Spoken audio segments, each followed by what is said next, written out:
Buenas tardes, de nuevo con ustedes en el programa La Crónica TV.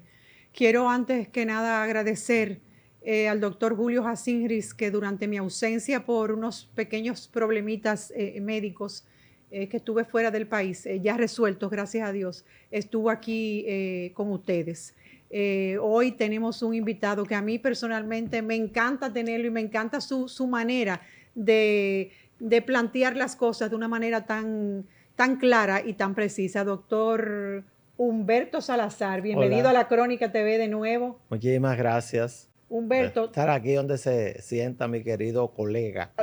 Sentado en la silla del doctor Jacín, ya tú sabes. Él dice que él y yo somos médicos también. Que son médicos, sí, que son médicos. Y el cariño que siempre te profesa lo manifiesta siempre que está Pero con claro nosotros. que sí, yo lo quiero mucho. Humberto, lamentablemente, yo sé que es un tema ya muy machacado, pero para mí, que acabo de llegar y me he encontrado con toda esta situación, es difícil dejarlo a un lado. Yo creo que los comunicadores tenemos que ser más que nada honestos y tratar los temas con la mayor transparencia y claridad posible.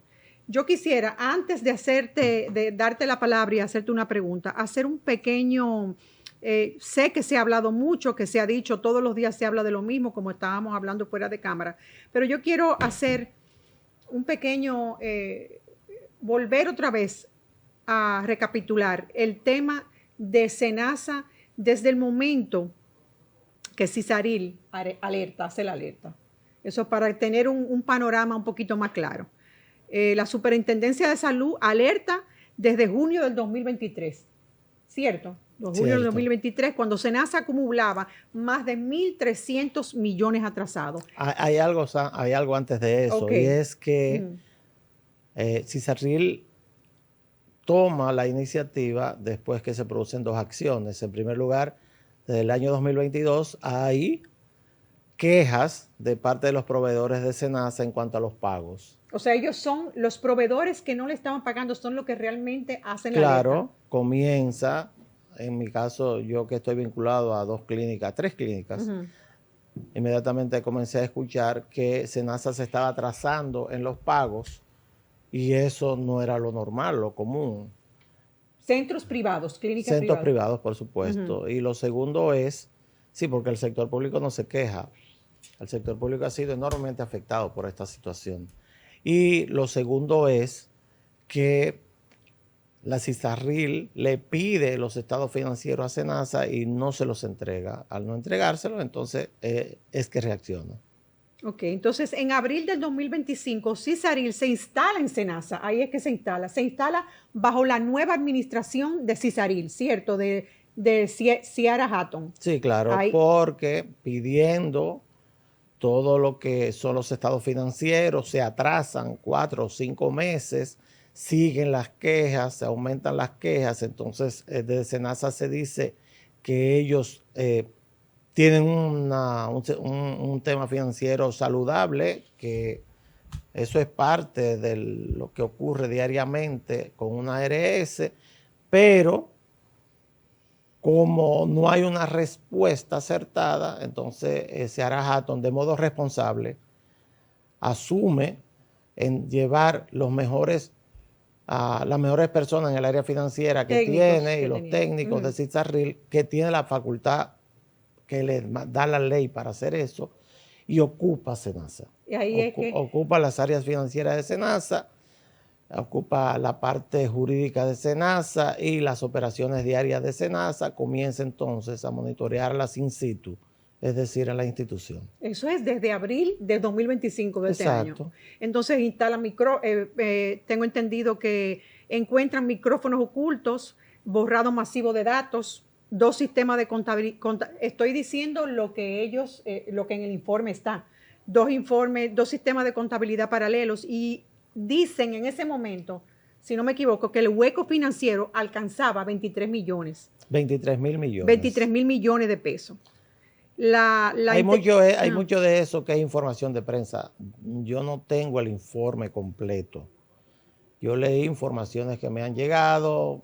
Tengo amigos en todo el sector porque fui durante 7 años el director de la reforma y por lo tanto los técnicos los conozco prácticamente a todos. No pudieron echar a todos los técnicos del área porque es imposible, son personas con mucha capacidad y experiencia y por eso mucha gente comenzó a abandonar SENASA. De los técnicos, Sí, de los técnicos más calificados comenzaron a abandonar SENASA y se fueron, por supuesto, al sector privado. Aquí hay múltiples ARS donde buscar empleo y buscar trabajo. Hubo renuncias desde abril, desde que Sí, claro entran los técnicos. Sí, y se fueron. Y se fueron por los problemas financieros que tenía y por situaciones que ahora se conocen. Y la incomodidad de tú tener técnicos ahí que se te están pidiendo información, obviamente tú la tienes que dar. Por supuesto. Porque tenían la potestad de exigir. Entonces me imagino que la investigación del Ministerio Público clarificará lo que tiene que ver con la doble contabilidad. Eso me acuerda a mi Baninter, tenían doble contabilidad, una que era la que entregaba la superintendencia de bancos y la otra era la real. Entonces había una que ocultaba los gastos de quien presidía el banco.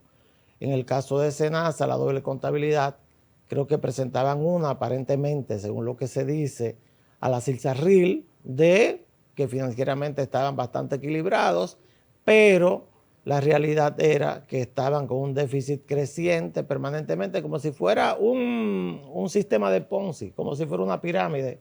Usted comienza a tapar, y en un momento determinado ya no le da el efectivo para tapar, y aparentemente eso fue lo que ocurrió. Pero lo que no entiendo todavía de todo esto, cómo eso ocurre, comienza ese descubrimiento en abril de 2025 y es hasta ahora que eso se destapa. No, lo que ocurre, ¿qué realmente explotó? Lo que ocurre es que la ley indica a 2 instituciones específicas darle seguimiento a todo lo que es la prestación de servicios de salud a través de las administradoras de riesgos de salud, de las ARS. Ellas son las que asumen el riesgo. Y hay una pública y el resto son privadas. Y esas instituciones son el Consejo Nacional de la Seguridad Social, que es tripartito, donde está el gobierno, están los trabajadores y está el sector privado. Y la otra, pero esa es una visión mucho más lejana, porque la cercana, la del día a día, la que exige que se le rindan cuentas en forma permanente, la CISARRIL, que es la Superintendencia de Salud y Riesgos Laborales. ¿Qué ocurre? Yo lamentablemente tengo aquí que mencionar a una persona a quien estimo mucho, que es el doctor Félix Iglesias, que es la persona que primero asumió la dirección de CISARRIL. La mayor parte de esas irregularidades ocurrieron durante su gestión. Y si a mí me pregunta quién ha sido responsable de evitar un escándalo mayor que el que tenemos, es precisamente Seara Hatton, que llegó ahí diciendo que no sabía del tema, no es del sector, por lo tanto no tiene la transferencia efectiva que muchos de nosotros tenemos en el sector. Seara Hatton viene del área económica fría, es un técnico frío y por supuesto así juzgó lo que estaba pasando y creo que eso es lo que ha dado lugar a la situación que tenemos ahora, donde él la descubre porque asumió su cargo con responsabilidad. O sea, creo que Seara Hatton ha hecho un gran trabajo develando ese problema y asumiendo lo que tiene que ser, lo que debe hacer un gobierno y sobre todo el que esté en la CISARRIL.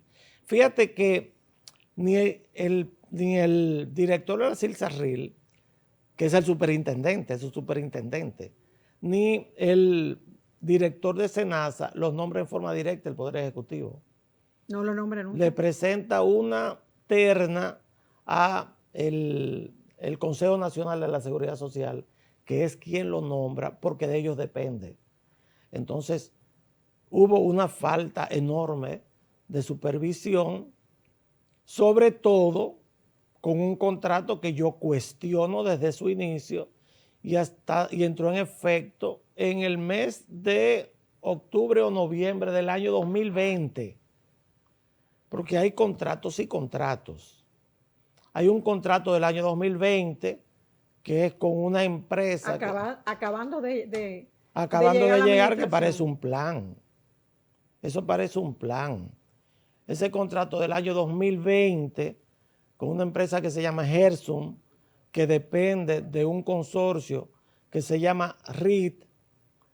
Ese RIT o el grupo RIT que ofrece sistemas de salud y algún tipo de provisión de servicios de salud, hace un contrato que todavía no se sabe la cantidad de personas del régimen subsidiado que asume en lo que llaman un proyecto, una actuación de provisión de servicios por atención primaria. Hay un contrato que es el que se ha dado a conocer de 500,000 personas, pero hay otros que hablan ya de que hay cerca de 1 millón de personas agregadas a eso, por el cual se le pagaban 65 millones de pesos mensuales, por los cuales cobraron durante... $1 millón mensuales casi. Claro, entonces un poco menos, un poco más. Sí, un poco más. Un poco más, por el cual cobraron durante 5 años 4.100 millones de pesos, 4.100 millones de pesos, y yo sostengo, porque soy técnico en el área también, que no es posible contratar en la República Dominicana ningún tipo de servicio de atención primaria en el subsidiado de esa forma que no sea al sector público, porque el subsidiado está dirigido primero a financiar al sector público. Financiar la salud no al sector público, no al sector privado. Eso es lo primero. Segundo, ese contrato estipula un pago por esa cantidad de personas. Si es medio millón, 130 pesos por medio millón, son 65 millones. Si eso es 1 millón, 130 millones de pesos mensuales. Ese contrato estipula eso para un servicio que no se brindó. Y no se brindó por una razón fundamental, porque no existe en la República Dominicana una puerta de entrada a un sistema que es imposible montarlo sin la participación de la parte pública, la parte privada y sobre todo sin hacer vinculación de los órganos de provisión de servicios uno a uno. Para ponerlo en español, para que haya atención primaria como puerta de entrada tiene que haber vinculado un hospital o una clínica de segundo nivel. ¿Qué viene siendo una clínica de segundo nivel? Una clínica de segundo nivel es como si teóricamente hablamos de que el 65 a 70% de las enfermedades y padecimientos de los seres humanos se pueden resolver en el nivel primario, en ese nivel primario, cuando el otro 30% no tiene resolución, ¿a dónde va a ir? A un hospital o clínica de segundo nivel con mayor complejidad. Exacto. Con mayor complejidad. Y al final, si ahí tampoco se resuelve, se manda al hospital especializado. Eso no existe en la República Dominicana.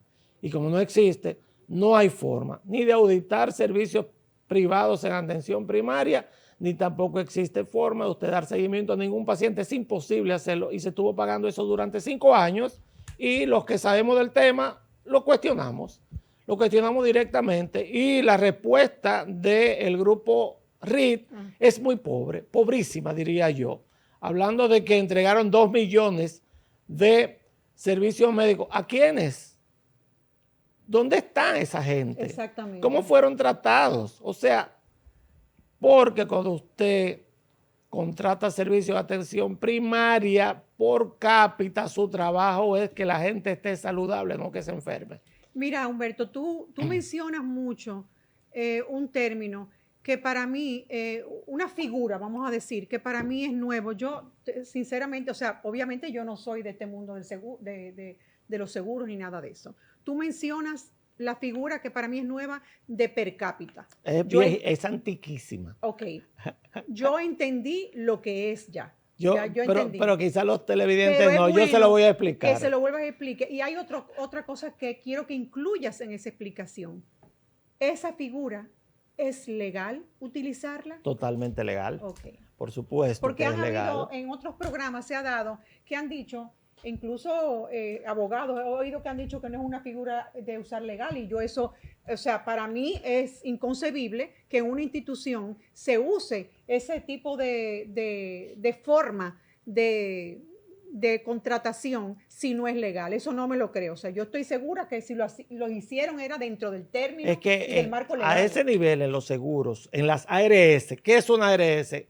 Que han sido enormemente combatidas en el país y se habla de la ARS no son culpables de nada. Es el sistema que no ha sido cambiado. Y lo voy a explicar si tenemos tiempo. Okay. Y es responsabilidad de todos, ¿eh?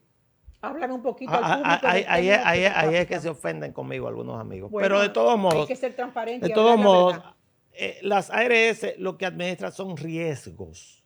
Es decir, usted tiene una población, esa población, usted hace unos cálculos actuariales, más o menos sabe qué puede gastar esa población. Usted divide ese cálculo del gasto absolutamente, por ejemplo, en 1 millón de personas. Si usted dice, bueno, la casuística de enfermedad, lo que se puede usar, y hace el cálculo. Y el cálculo le da una cantidad de dinero.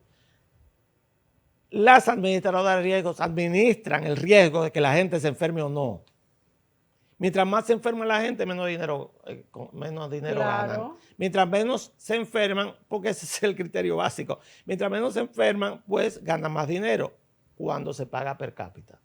Per cápita es una forma legal, por supuesto, de pagar a un grupo de una población a través de una administradora de riesgos. O sea, esa administradora es la que asume el riesgo de que la gente se enferme o no. Eso se hizo en este caso y claro, eso también se puede hacer en otros casos.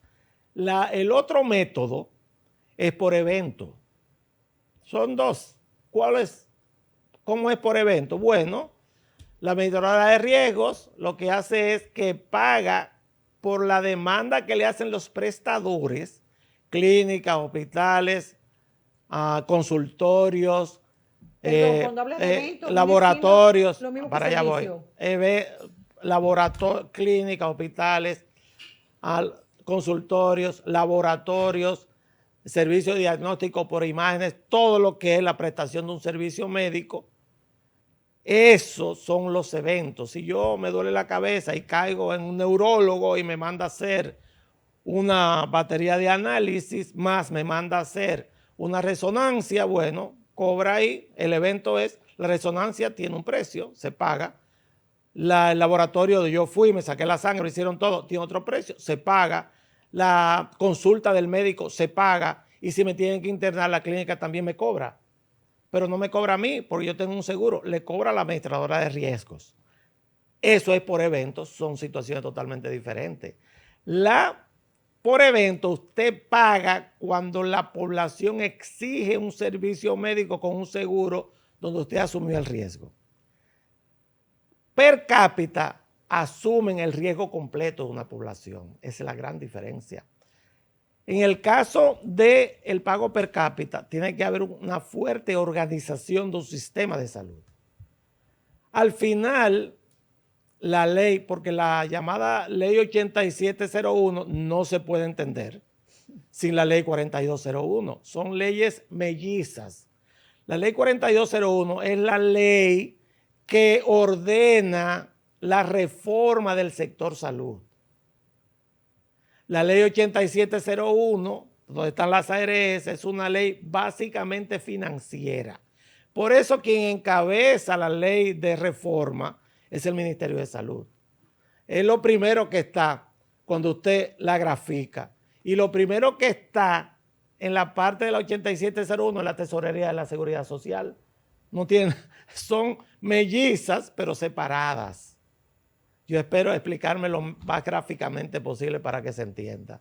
Entonces, por un lado, se reforma el sector en la 4201 y lo primero que se ordena ahí es que el Ministerio de Salud se convierte en un órgano rector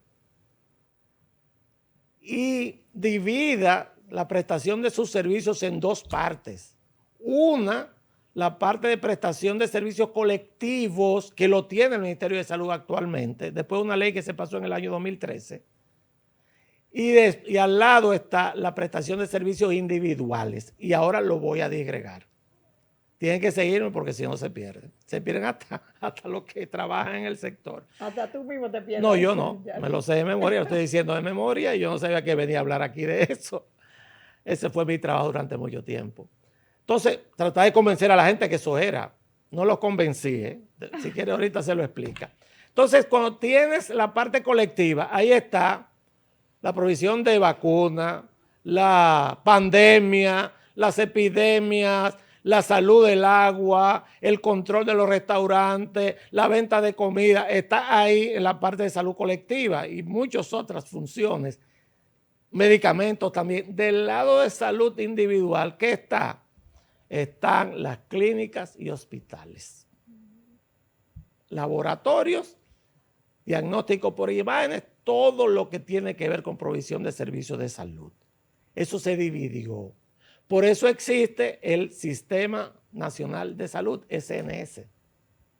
El SNS es el que maneja los hospitales. El otro día yo escuché a un grupo de periodistas decir pestes del ministro de Salud cuando Atala le dijo, es que nosotros no manejamos eso. Ni siquiera lo han entendido después de 14 años de que Atala estaba diciendo la verdad. El Ministerio de Salud no maneja hospitales, ni clínicas, ni unidad de atención primaria, ni nada parecido.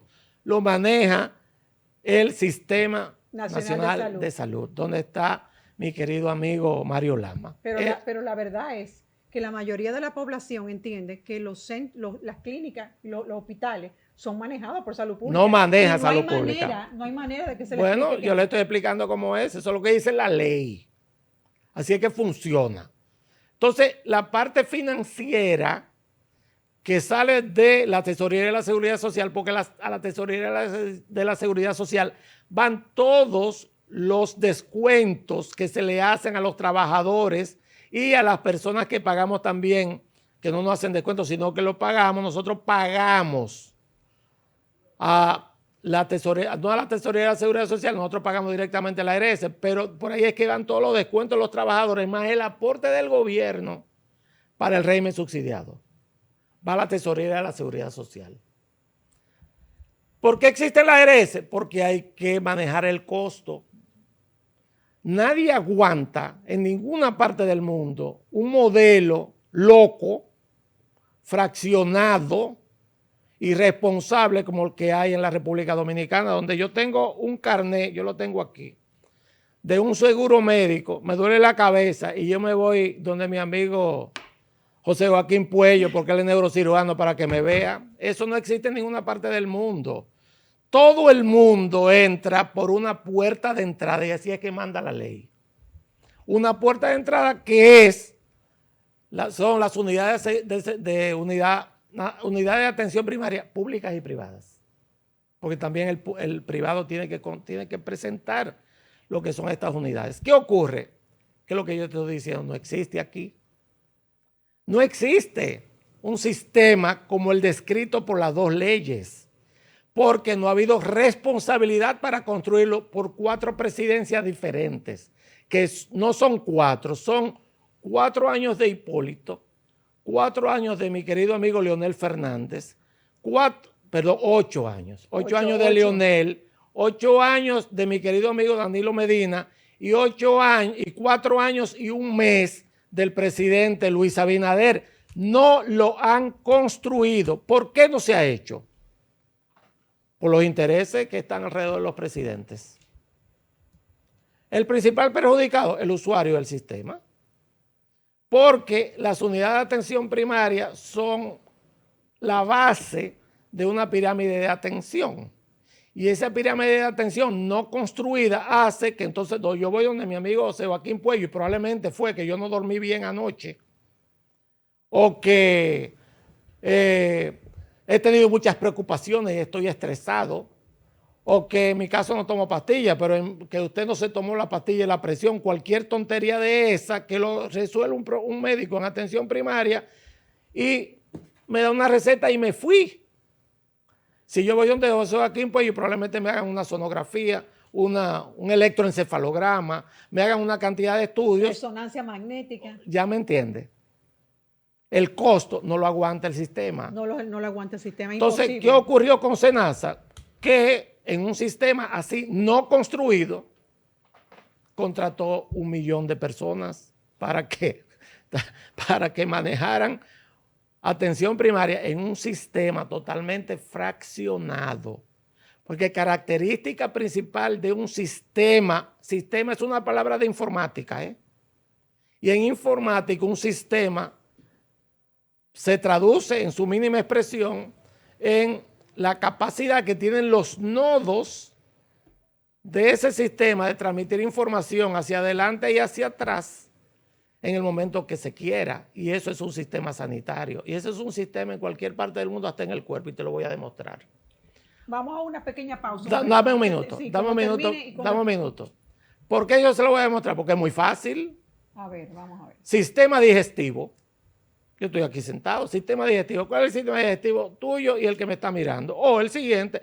La boca, mastico, la garganta, se va por el esófago, pasa por el estómago, se va por el intestino delgado, se va por el intestino grueso y llega hasta el ano. ¿Está o no conectado uno con otro? Totalmente. Están conectados. Un sistema sanitario tiene que tener una conexión. Esa conexión se da a través de unidad de atención primaria, hospitales de primer nivel, hospitales de segundo nivel, que en el caso dominicano, por ejemplo, son los hospitales de municipio. El hospital de Elías Piña, la ciudad de Comendador, ahí mismo de Comendador, es un hospital de segundo nivel. El hospital de Las Taranas, en la provincia de, no es San Francisco de Macorís, en la provincia de Duarte, es un hospital de segundo nivel. Son hospitales provinciales. Y el tercer nivel son hospitales especializados, el Hospital Cabral Ibáez, el hospital de acá el Hospital Moscoso Puello, que es un hospital general, y todavía hay un hospital que usted lo puede clasificar como de cuarto nivel. ¿Cuáles son? Los de especialización, desde el Hospital de Niños Robert Rick Cabral. Eso sería de cuarto nivel, lo que atienden son niños. El de diabetes. Exacto, el de diabetes. Hospital de maternidad Nuestra Señora de la Altagracia. Eso es de cuarto nivel. Entonces usted tiene eso y tiene que comunicarse uno con otro para usted tener una entrada al sistema a través de una atención primaria, y eso aquí no existe. Y una acción lógica de salud. Perfectamente. Señores, vámonos a una pausa y cuando regresemos seguimos con el doctor Humberto Salazar, que la verdad que a mí misma me ha aclarado muchísimas dudas que tenía. Nos vamos a una pausa y regresamos en breve.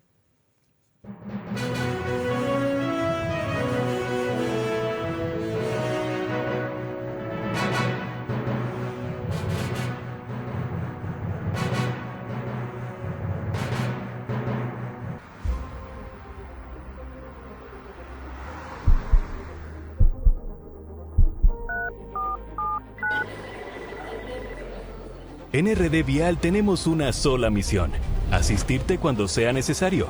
Queremos que te sientas protegido, acompañado y apoyado en cada momento de tu viaje. Recuerda tomar las medidas preventivas necesarias para tu viaje. En RD Vial, vamos a paso seguro.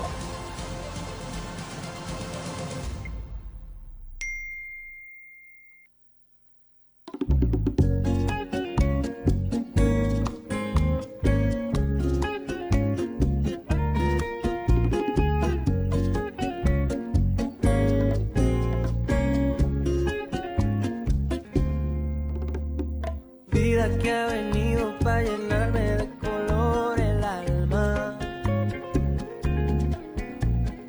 Hoy navego en tus lunares, en tu labio carmesí.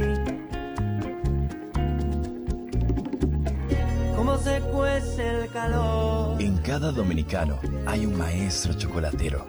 UNE, Maestros Chocolateros Dominicanos desde 1934.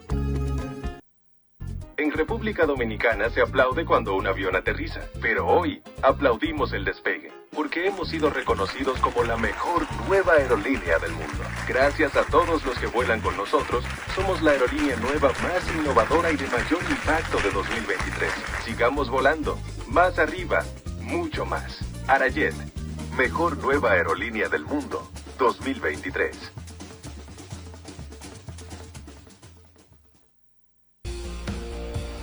Desde 1990 brindando la mejor energía a la República Dominicana, 2 plantas generadoras, a base de gas natural y fuel oil, con los más altos estándares medioambientales, preventivos y de calidad. En Seabird somos deporte, somos cultura, somos responsabilidad social, somos Seabird, energía limpia.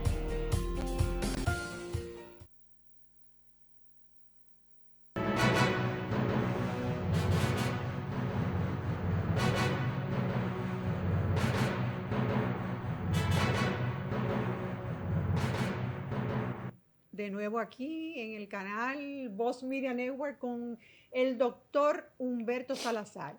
Humberto, mira, es bueno aclarar, yo sé que para muchos será raro ver que yo estoy tratando este tema, pero realmente es un tema de importancia nacional. Y esto no es un tema de por lo menos de la forma que el doctor Humberto Salazar lo está manejando, de una manera muy profesional. Es un tema de un fallo de sistema, de un sistema que, como bien decía él, no es un tema solamente de este gobierno, porque hay que ser justo. Es un tema que viene arrastrándose. No hay un sistema. Es un tema de no cumplimiento de la ley. Exactamente.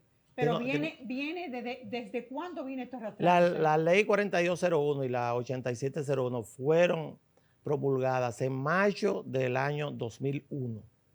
Hace ya 24 años. El gobierno de Hipólito Mejía, un año tenía Hipólito. A Hipólito Mejía yo le pongo poca culpa, porque claro, son leyes revolucionarias en el sentido del cambio, un cambio necesario para que haya salud para todos en la República Dominicana, ese cambio que plantean esas leyes. Y Hipólito intentó, pero también el último año de Hipólito fue caótico para el país con el tema de Baninter, y yo lo entiendo. Ahora, ya en el gobierno del presidente Fernández, en el año 2007, en acuerdos que se tomaron en la Pontificia Universidad Católica Madre y Maestra, escucha esto es interesante, se discutió poner en vigencia el Plan Básico de Salud, PBS, que está en la ley. Se llegó a un acuerdo provisional y se puso en vigencia no el Plan Básico de Salud que manda la ley, sino en base a ese acuerdo, y estuvo bien, creo yo, para por lo menos romper el hielo, el Plan de Servicio de Salud, llamado PDSS. Esas son sus iniciales, Plan de Servicio de Salud. Provisional, 2007. Estamos en el 2025 y sigue siendo el PDSS. No se ha puesto en vigencia el Plan Básico de Salud. Entonces, una situación así, ¿qué se puede pretender? Que cualquiera que tenga intentos de situaciones que se dan en el sector salud, bueno, no apueste por la reforma del sector, porque todo es la provisionalidad eterna de la República Dominicana para no cumplir la ley. Yo escucho en el Congreso a gente diciendo, vamos a modificar la ley, pero que usted le va a modificar a una ley que no ha cumplido. ¿Cómo usted va a ajustar una ley que no se ha cumplido en sus fundamentos? Y el cumplimiento de esa ley en sus fundamentos, yo creo, y le daría una buena idea a los presidentes que vengan, no creo que el presidente Abinader lo vaya a hacer. Yo quitaría a todos los médicos de los lugares donde están ahora mismo administrando ese tema y pondría economistas o personas duchas en ese tema que no tenga nada que ver con los médicos. Porque ¿quiénes se oponen principalmente a que esa reforma se haga? A que verdaderamente la atención primaria, y tú me acabas de contar que fuiste a Estados Unidos y no podías hacer una cita con un especialista. Nadie la puede hacer. No. Tiene que ir por un HMO obligatoriamente. ¿Por qué? Primero un departamento internacional que me pasa a un HMO y ahí entonces... ¿Entendiste? Que comienza como debe ser. Ah, ¿entendiste? Como debe ser. Entonces, ¿cuáles son los primeros que nos oponemos? Y yo me voy a incluir. Pues yo soy médico especialista. Nosotros los médicos especialistas, el Colegio Médico Dominicano tiene que oponerse. Porque la idea que tienen, que es una idea totalmente errada, es que se le van a quitar pacientes. Es muy cómodo. Ese año, 2007, se llegó al acuerdo de que el copago, es decir, lo que usted paga por encima de la cuota que ya pagó su seguro para que lo atiendan, sea solamente de 100 pesos. Vaya, hágase un electro o cualquier otro tipo de chequeo médico para ver si el médico le va a cobrar 100 pesos. Yo no me muevo de mi casa, pero por 100 pesos, pero ni de juego. Y menos por la cuota que paga la ARS. ¿Sabe por qué la ARS le paga tan poco a los médicos especialistas? Porque todo el mundo tiene acceso en forma directa a los médicos especialistas. Al tener ese acceso directo, las ARS tienen que cortar por algún lado. ¿Por dónde cortan? Por la eficiencia de la prestación del servicio médico, porque es una empresa. Y esa empresa tiene que ganar dinero. Y no existe en ninguna parte del mundo un sistema de aseguramiento en salud que no tenga pueden llamarla como les dé la gana, pero no tengo un intermediario en el tema financiero. ¿Sabe por qué? Porque los médicos son muy alegres con el bolígrafo recetando. Cualquier médico que tenga consultorio sabe que su frase favorita y la que más dice el día entero es vamos a hacerle. ¿Cómo usted se llama? ¿Cuántos años tiene? ¿Que usted toma? Perfecto, vamos a hacerle. ¿Es o no es verdad? Vamos a hacerle. De una vez, eso es lo primero que usted le dice. Esa contención del costo tiene que darse porque es un tema que económico, no médico. Entonces, ese tema ha impedido, nosotros los médicos, en la mayor parte de los cargos, porque me pasó a mí. Cuando usted plantea eso, los médicos le cortan los ojos, los especialistas. Y yo soy especialista, yo no hice medicina primaria, medicina general nunca en mi vida. Cuando era estudiante, yo terminé la universidad y me fui del país. Entonces, en mi caso, yo siempre he sido especialista. ¿Cuál era tu especialidad? ¿Cuál es tu especialidad? Yo soy anestesiólogo y también hice anestesiología cardiovascular y también cuidado intensivo cardiovascular. Y aquí hasta los anestesiólogos lo llaman directo. Por supuesto. Aquí yo quiero que me anestesie fulano de tal. Por supuesto. Yo tenía mis pacientes, ya no embromo con pacientes más. Me gané como 10 años de vida, no embromando con pacientes. De todos modos, les agradezco también su confianza. Claro, yo creo que esa es una de las especialidades médicas más delicadas. Sí, demasiado, Muy demasiado. delicada. Ese es el miedo más grande que tiene una persona cuando va a entrar a una sala de cirugía. Humberto. Demasiado. Entonces, ese es el problema. El problema es que no hay un presidente que se haya puesto los pantalones de verdad, y le pongo nombre, ni Abinader, ni Danilo, ni Leonel, y haya puesto eso en orden. Que no lo sabían, no es cierto.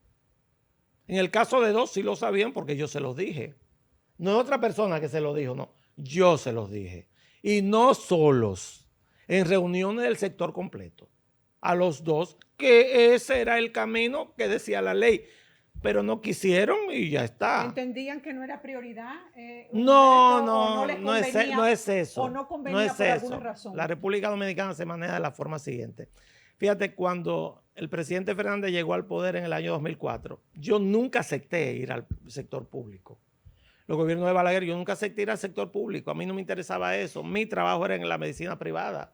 Ahí fue donde gané el dinero suficiente para vivir bien, porque a los médicos que nos va bien, vivimos bien aquí, para educar a mis hijos también, gracias a Dios, y para tener un nivel de vida más o menos estable, incluso a esta edad. Porque como nieto de judío yo sé lo que hay que guardar. Yo sé que hay que guardar. Humberto no vive de esto tampoco. No, yo no vivo de este tema. Yo no vivo de este tema. Por eso es que Humberto puede decir lo que dice. Entonces, cuando yo llegué, cuando ganamos las elecciones, Leonel decía que yo era el ideólogo de la alianza de los reformistas del Consejo Presidencial con el PLD. Él ganó las elecciones. Danilo me pidió que fuera a hablar con Leonel 2 días antes de asumir el poder y Leonel me dijo, véngase conmigo para el Palacio para que aprenda cómo funciona el gobierno, y tenía razón. Tenía toda la razón del mundo, porque yo caminaba por los pasillos del Palacio siendo medio muchacho, pero no entendía cómo funcionaba el Estado. Hay que sentarse ahí adentro para entender cómo es. ¿Y aprendiste de verdad? Totalmente, yo sé cómo funciona. Entonces, cómo funciona el tema es que los presidentes llegan, pero inmediatamente llegan, los intereses de grupos organizados en el país los arropan. Y al arroparlos para tomar decisiones como esta, necesitan, primero, una gran fuerza de voluntad y segundo, evitar que se le arme una crisis. Y por eso, aquí en la República Dominicana es siempre lo mismo. Es arregla un poquito ahí, ponle un parche ahí, para tratar de llegar a los próximos 4 años y a ver si ganamos otra vez las elecciones. Ese es el problema. No toman decisiones revolucionarias como esta, pero eso es lo que dice la ley. La ley. Humberto, mira, se ha dicho mucho, y yo no lo estoy afirmando con eso, yo estoy repitiendo y preguntándote a ti. Se ha dicho mucho que parte de lo que está sucediendo y las denuncias en contra de Senasa, porque tenemos que hablar siempre de presuntamente, todo el mundo es inocente hasta prueba en contrario. Pero a nadie lo han acusado tampoco. Exactamente, no ha habido acusación, ¿eh? Señores, el Ministerio Público todavía a nadie lo han acusado no de ha nada. Judicializado este caso. No, señor, Y eso a nadie lo han acusado de eso nada. es muy importante. Que detrás de todo esto está el interés de las ARS privadas que se sienten lesionadas. Con Senasa Sí. es todo lo contrario. Eso es una gran mentira. A las ARS privadas lo que más le conviene es que exista Senasa. ¿Sabe por qué?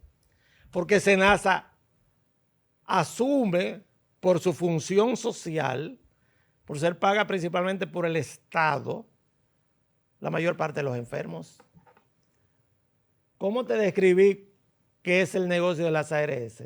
A las ARS privadas y públicas, cualquier ARS, la administradora de riesgo, no le conviene gente de mayor de edad, personas enfermas, viejitos, personas con enfermedades crónicas, no les conviene. ¿Sabe por qué?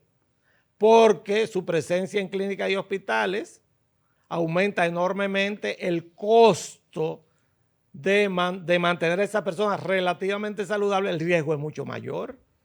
Lo que le conviene, esa es una discusión entre la ARS pequeña y la ARS grande. La ARS pequeña tienen ahora la carne y le dan los huesos a las ARS grandes como Senasa. Senasa tiene la obligación de aceptarlos a todos. Una ARS privada no tiene por qué aceptarlos a todos porque existe la opción pública. Senasa no puede desaparecer, es parte de la ley. De hecho, para tú asegurarte en una compañía que no tiene mucho que ver con el tema, pero para tú sacar un seguro privado, tú tienes que, tú tienes que someterte a que te acepten o no te acepten. Por supuesto. En Senasa te tienen que aceptar. Te tienen que aceptar. Sí o sí. Exacto, Sí ese es o el sí te tema, tienen que ese es el aceptar. tema. Entonces, eso es una leyenda urbana. No es cierto que las ARS privadas quieren que desaparezca Senasa, todo lo contrario. Les conviene. Quiere, claro, porque le saca una cantidad de población enferma Es su que ellos, colchón. que ellos no tienen que asumir. Eso está claro, no, eso no es cierto. Mira, hay un tema que me declaro ignorante en ese tema y obviamente yo no sé de seguro. Yo lo que soy abogada y no entiendo. Dice Yo sí sé de seguro. por eso que me estoy... Médico, del otro yo no sé nada. Por eso es que me estoy educando contigo en ese tema. Mira, hay un tema que se ha machacado mucho con este tema de Senasa y es que Senasa invirtió 4.800 millones, creo que fue. 4.100 millones probablemente. En el reaseguro. Ese tema. Alúmbrame un poco de qué es el reaseguro a mí y al público. Y eso es muy fácil. El reaseguro es simplemente que una compañía de seguro acepta un riesgo y el riesgo lo divide entre varias compañías que también se dedican al seguro. Por ejemplo, se me venden un seguro de vida, para ponerlo más fácil, que yo tengo que, si yo me muero en un tiempo determinado, ellos tenían que pagarme 100,000 pesos, es un ejemplo, en vez de esa compañía asumir todo el riesgo ellos, de que yo me muera en ese tiempo, lo que hacen es que le venden un pedazo de esos 100,000 pesos, se lo venden a una compañía, a dos compañías, a tres compañías, a cuatro compañías, dividen el riesgo entre varios y entonces al disminuir el riesgo mínimo de cada una de ellas, ganan dinero entre todas, con la que yo me aseguro gana menos dinero, pero no acepta el riesgo completo mío y así usted multiplica eso por cientos, por miles de personas y se dan cuenta que es una forma, al dividir el riesgo, también de evitar aumentar el riesgo de la propia compañía. Pero 4.600 millones de pesos en un reaseguro. Ese tema yo no lo he estudiado. Hay poca información sobre ello y por lo tanto el reaseguro es algo normal en el mundo de los seguros. Es algo totalmente normal. Ahora, ¿cómo lo hicieron? No lo sé. El tema de Senasa es que no es un seguro normal, es una administradora de riesgos de salud. Fíjate que no se llama ni siquiera seguro. Es una aseguradora pública, pero es una administradora de riesgos de salud. Tendrían que haber dividido el riesgo, me imagino yo, y lo que pagaron tampoco tengo capacidad ahora mismo para hablar de ese tema porque no lo he estudiado. Yo no hablo de lo que no sé. Por lo tanto, tendría que estudiarlo para poder responderte. ¿Crees que falta todavía más novedades en el tema de Senasa? Bueno, el otro tema muy fuerte es el tema de los medicamentos. Lo de Pharmacar. Lo de Pharmacar, Senasa, incluso de redes de farmacia. Y esa a mí también me llama la atención. En el mes de febrero de este año, SENASA decide, primero, todas las ARS, creo que son todas, tercerizan el tema de los sistemas de información para proveer los medicamentos de los pacientes, por supuesto, que son ambulatorios, los que buscan en las farmacias normales lo que son los tratamientos que se le da en forma permanente. Ellos la tercerizan porque es un tema complejo, muy especializado, y es eso que ustedes ven, que cuando usted llega a una farmacia tiene un letrero que dice los que tienen seguro pónganse en esta fila. Sí. Tú lo has visto, ¿verdad? Sí. Y ellos, si tú llevas la receta y llevas tu carnet de tu aseguradora, lo que hacen ellos es buscar la información para poder proveértelo. La autorización le llaman. Ese sistema de autorización generalmente está tercerizado con compañías fuera, porque primero es complejo. Segundo, hay un centro de llamadas ahí. Tercero, es un tema que necesita un cuidado especial y por eso lo tercerizan. Hasta el mes de febrero, así funcionaba en SENASA. En el mes de febrero rompen el contrato y asumen entonces que ahí viene el mismo problema. El grupo RIC sale a bailar en el tema. Ya no con Gerson, ya no con atención ya primaria, con otra cosa. Pero es que le fue muy bien en lo primero, entonces inventan el segundo. El segundo es con una empresa que se llama Pharmacar, que es parte del conjunto de empresas del grupo RIC. Pharmacar hace un contrato. Y claro, cuando yo veo que el contrato es per cápita, me pongo la mano en la cabeza. Y usted dirá, vuelvo y repito, per cápita. Digo yo, per cápita. Entrega de medicamentos per cápita, aquí. Muy difícil. Y claro, usted se va al contrato. ¿Qué dice el contrato? El contrato dice que se contratan toda la cartera del régimen contributivo, de lo que pagan. De lo que pagan. Más, del régimen contributivo, perdón, de SENASA, que es 1.875.000 personas aproximadamente, por una cuota de 168 pesos por cada uno de ellos. Eso suma 314 millones de pesos mensuales. 314 millones de pesos mensuales y suma en un año 4.000 y tanto, 3.000 y tanto, algo así, 4.000 y tantos millones de pesos para provisión de medicamentos. Usted dirá, ¿y dónde está el problema? El problema es la cápita. El problema es la cápita porque todo lo que es provisión de medicamentos, quien asume el riesgo ya no es SENASA. Cuando usted contrata así, lo expliqué hace un ratito en cuanto a atención primaria, quien asume el riesgo, quien se convierte en la ARS, en la administración de riesgo, es la empresa. Es Pharmacar que asume el riesgo de todos los pacientes del régimen subsidiado de SENASA por esa suma fija que le tienen que pagar todos los meses para mantener el flujo de medicamentos desde la farmacia hasta los usuarios, porque ellos están asumiendo el riesgo. Y cuando usted asume el riesgo en seguro con una suma fija, ¿cuál es su ganancia? La diferencia entre la demanda de la población y la cantidad de prescripción que usted despacha. Es decir, si baja la demanda de la población, es decir, hay menos prescripciones, esos 314 millones de pesos rinden más. Claro, pero ¿por qué? Porque usted gasta menos. Pero ¿por qué tú dices que asumen el riesgo? ¿Cuál es el riesgo de ellos? El riesgo es que esa gente vaya en manada a las farmacias y como ellos tienen un precio fijo por el cual deben entregarle. Pero hasta cierto monto. No, sin monto. Eso es riesgo, se llama riesgo. Sin monto. Tienen que entregarle esa cantidad de medicamentos a esa cantidad de gente, 1.800.000 tantos mil personas, que claro, no van todos juntos, no todos lo usan, etcétera. Se hace un cálculo. ese riesgo lo están asumiendo ellos, ya no Senasa. Senasa paga directamente eso. ¿Qué pasa? Ellos asumen eso en el mes de marzo. Y ahí comienza la lluvia de quejas de los usuarios de Senasa porque no le despachan los medicamentos. ¿Por qué?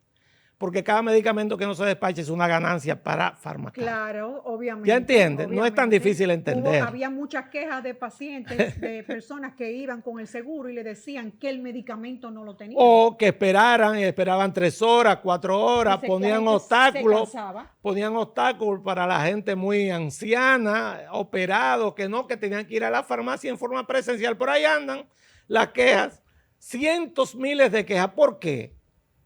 Porque Senasa no podía hacer eso. Eso es irracional en un país como este. ¿Cómo usted contrata per cápita, entrega el medicamento que usted es la administradora de riesgo y le pasa el riesgo a una empresa? Esa empresa va a buscar dinero y el dinero está en entregar menos medicamentos. Ese es el problema de ese contrato. Y lo otro es que le pasan un documento a las farmacias de que le iban a hacer un descuento de un 4.5% como comisión. Le mandan una carta a las redes de farmacias que proveen de medicamentos a los asegurados de Senasa de que la facturación de lo que ellos están despachando, a esa facturación y lo que ellos le tienen que pagar, pues le van a rebajar un 4.5% como comisión por lo que están haciendo. Ese documento, o sea, le están cobrando en disminución de servicios a los usuarios de Senasa y también están cobrando a los proveedores de la red de farmacias de Senasa. ¿Usted me entiende el negocio ahora? Es un negocio muy productivo. Totalmente. No, lo hicieron productivo porque podría ser improductivo dependiendo de la cantidad de gente que busca medicamentos. Y no es lo mismo que cuando tú tienes, por ejemplo, en el caso, vamos a suponer, humano, un seguro que te da... Ese es el mío. Que te dan las instituciones gubernamentales, en ciertas, te daban el seguro de humano cuando yo trabajaba en el gobierno. Y me decían, tienes al año 10,000 pesos de medicina. 12,000 pesos tenemos todos los que estamos en el régimen contributivo en este momento. Ok, entonces no es lo mismo que pasaba con Senasa y per cápita, con Farmacar. ¿Cómo así? No lo entiende la pregunta. Cuando hacen el contrato per cápita con Farmacar, tengo entendido que las personas, los asegurados tenían un monto Todos tenemos un monto. Todos tenemos un monto. Y es ahí. Pero entonces también eso de per cápita no, porque es el seguro, uno lo está comprando, el seguro de humano. No es lo mismo. No, para nada. Todas las otras administradoras de riesgos, lo que usan es entregar medicamentos por demanda. Es decir, yo voy y quien paga, hay un tercero que me escucha o escucha a la persona que está, tiene cobertura. Este medicamento, ¿cuánto es? Pam, se lo facturan a la farmacia y la farmacia me lo despacha con la factura. Ellos cobran ¿dónde? Cobran el ARS, no cobran un intermediario. Te hice la pregunta, esa es la diferencia. Precisamente porque es por demanda. Hoy es bueno que se aclaren las cosas. Oí también a una comunicadora diciendo que era lo mismo y no es lo mismo. Porque la gente aquí habla de cosas que no saben. Que no saben y lamentablemente esto es aquí todo el mundo opina de cosas que no saben. Esto es un tema muy delicado y si usted no tiene la capacidad como comunicador de saber y educar al pueblo por lo que está pasando ahora mismo. Por ejemplo, te voy a poner un ejemplo. Se desató, no sé si está dentro de tus anunciantes, pero voy a decir el nombre. No importa. Se desató toda una campaña contra una red de farmacias que no conozco al dueño. Creo que compro donde ellos, claro, cuando salgo del supermercado, que está afuera y a veces centro. Yo compro ahí. Bueno, que farmacia GBC. Que no, y lo vinculan a un tema que no tiene nada que ver, por el modelo de negocios. Entiendan, no se pongan a hablar tonterías. Es que es sencillo. Yo te lo voy a decir, es el modelo de negocios.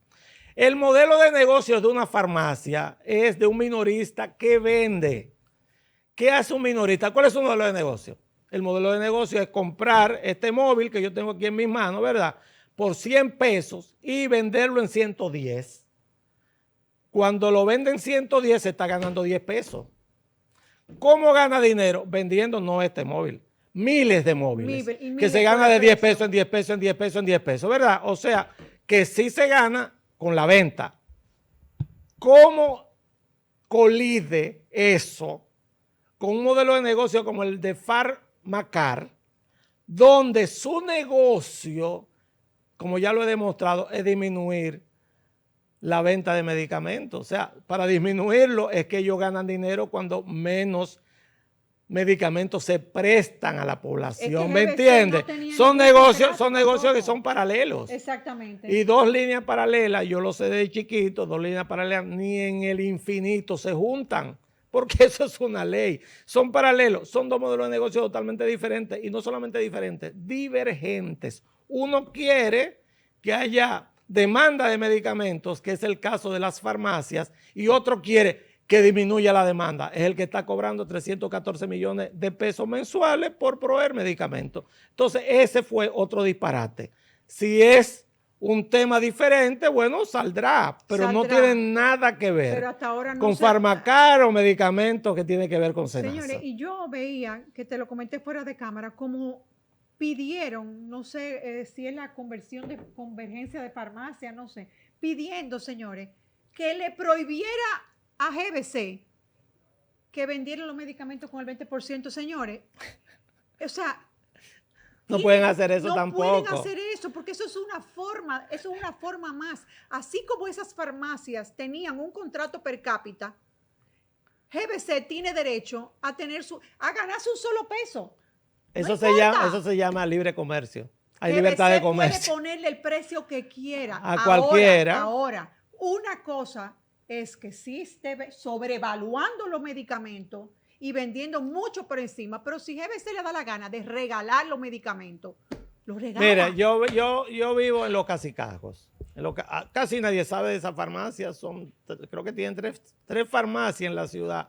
Yo soy cliente de una red de farmacias, creo que son 2 o 3, nomás de ahí, que se llama Nepo. ¿Cómo se llama? Nepo, Sí, yo está lo he en la visto. avenida Enriquillo. Y he visto los anuncios también. Ahí está, Nepo. yo voy donde Nepo, ahí. Todo lo que vimos en Los Cacicajos, vamos a la farmacia de Nepo.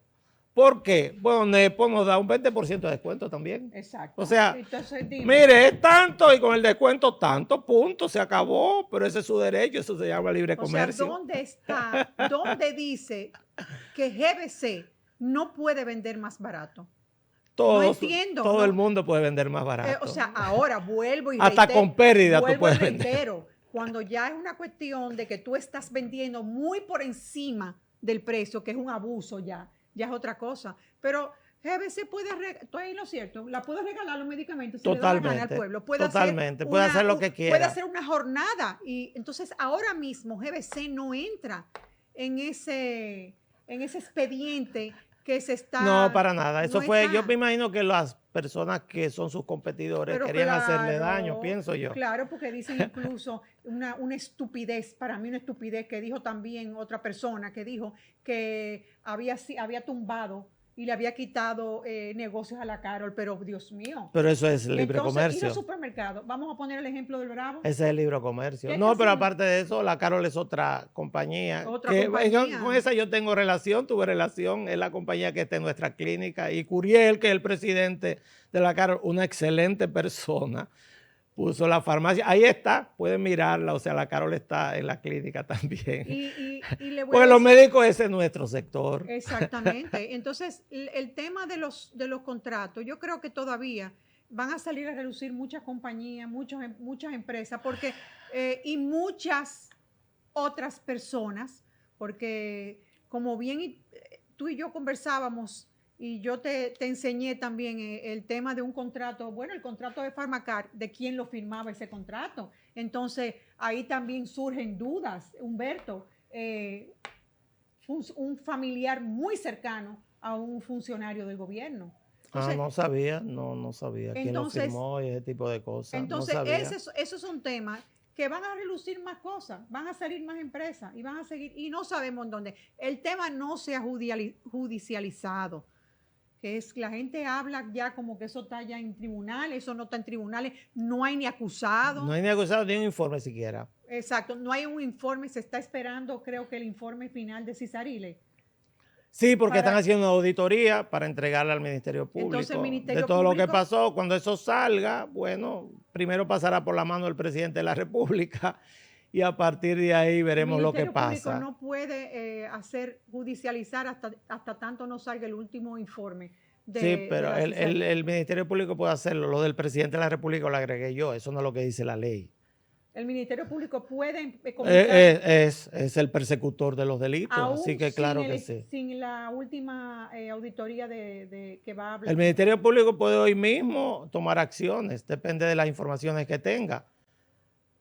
Yo espero que, yo ni siquiera lo voy a decir, yo sé que no se va a llegar a las últimas consecuencias, porque lo sé, conozco este país. He vivido aquí no toda mi vida, pero gran parte de mi vida. Conozco cómo funciona y he estado en lugares donde se toman muchas decisiones. Yo sé que eso no va a llegar a las últimas consecuencias. En mi caso, sospecho mucho de esos contratos per cápita. Hay también muchas cosas como que no tienen sentido y podrían ser explicables, pero el déficit de SENASA, cuando tenía ganancias anteriormente, por ejemplo, la doctora Altagracia Guzmán entregó SENASA con ganancias. Debe ganar dinero SENASA. No es eso que no debe ganar dinero. Es una empresa. Y al ser una empresa, como aquellas empresas que había en la República Dominicana, en la área de Trujillo, la fábrica de cemento, la fábrica de harina, lo que sea, ganaban dinero. Se supone que tiene que mantenerse con dinero que gane.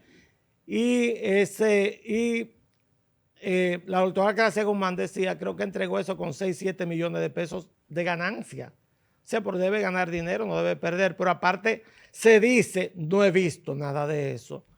Y eso llora ante la presencia de Dios, de que repartían dividendos, más que dividendos, esas regalías que se pagan a empleados y funcionarios cada 3 meses. Bono.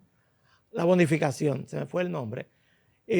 Cada 3 meses. Y si eso es real, entonces era repartiendo la escasez, porque tienen problemas financieros. Repartiendo el déficit que había. Tienen problemas financieros desde hace 2 o 3 años. Pero leí hoy también, esta mañana, en Instagram, no me acuerdo bien qué plataforma fue que lo puso, que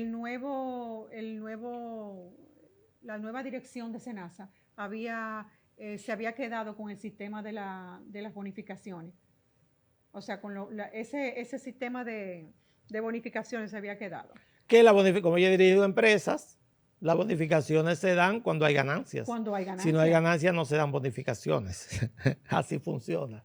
Bueno, pues ellos entendieron Así debe funcionar. Si no hay ganancias, no se dan bonificaciones, pero esas son cosas que pasan. Bueno, yo en entiendo muchos que lugares lo que acá. debería pasar es que efectivamente este tema sea manejado por el sistema judicial dominicano, nuestro sistema judicial, y ellos